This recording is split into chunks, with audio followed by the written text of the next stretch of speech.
Next week, we'll be discussing a movie from my childhood, Alien. KJ, how was your first watch?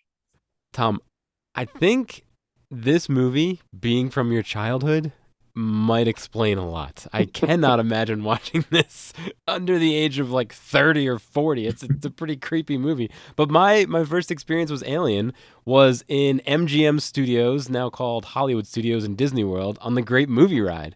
I don't know if you guys have been on it, but it was a wonderful ride. And you go into the spaceship and one of the aliens comes popping out and scares the living bejeebus out of you. So that was my introduction. They have a Ridley. Ridley stood there with a gun and said something, if I remember correctly.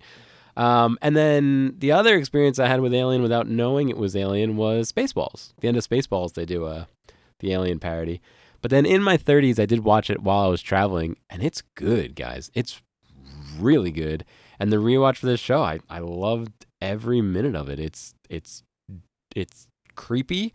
It's the sci-fi is cool. The sets are amazing. Audience, I think you're gonna really enjoy it. How about you, Brian? How was your watch? Yeah, it's funny that you say that your first experience with Alien was at MGM Studios on the great, or rest in peace, the great American movie ride. Yeah, yeah. And that was the first time I saw anything to do with Alien, and my first view was, oh, geez, about 4 months ago, maybe, when we were talking initially about, some of the upcoming movies that we could potentially talk about. And my second view was just the other day. But it really, like you were saying, I think it was ahead of its time in regards to the set design, the effects. It was 1979, 78, 79. 79. Um, Yep. 79. so Mhm. you think about that and how long ago that really was at this point, and everything still scares you. It jumps out, and it keeps you on the edge of your seat. It's a very quick, even though it's 2 hours long, it's a very quick watch. Time flies when you're watching it there. But I really enjoyed it. I can't believe it took me almost 40 years to watch the film, and looking forward to picking up the other couple. Tom, how was your watch there? Good. I can't remember when I first saw this. My father had this on VHS, I believe, taped off of a home box office viewing of the movie. And I really love this movie. As a child, I loved the all of the Alien movies.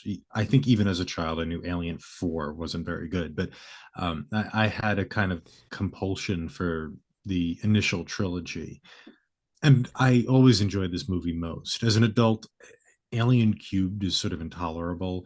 I think Aliens I don't like very much either. But this movie, upon revisiting, which I did for this podcast, actually does hold up. I mean, it's more brutal than I remember, though. It's a very stark and almost very mean movie. It has no kind of glamour to it, which is interesting.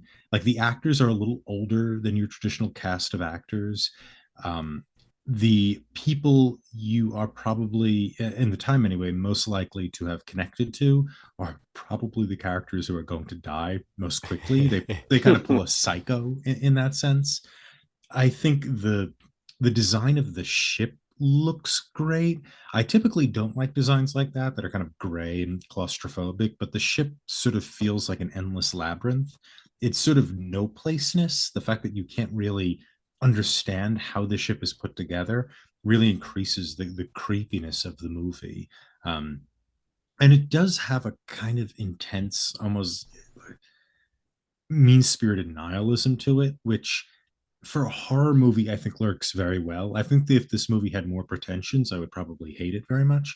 But since it doesn't, since it has that kind of stripped down um, way about it, I enjoy it even more. I think as an adult, though I will admit it is not a gentle movie, and it does not treat its audience with any kind of gentleness.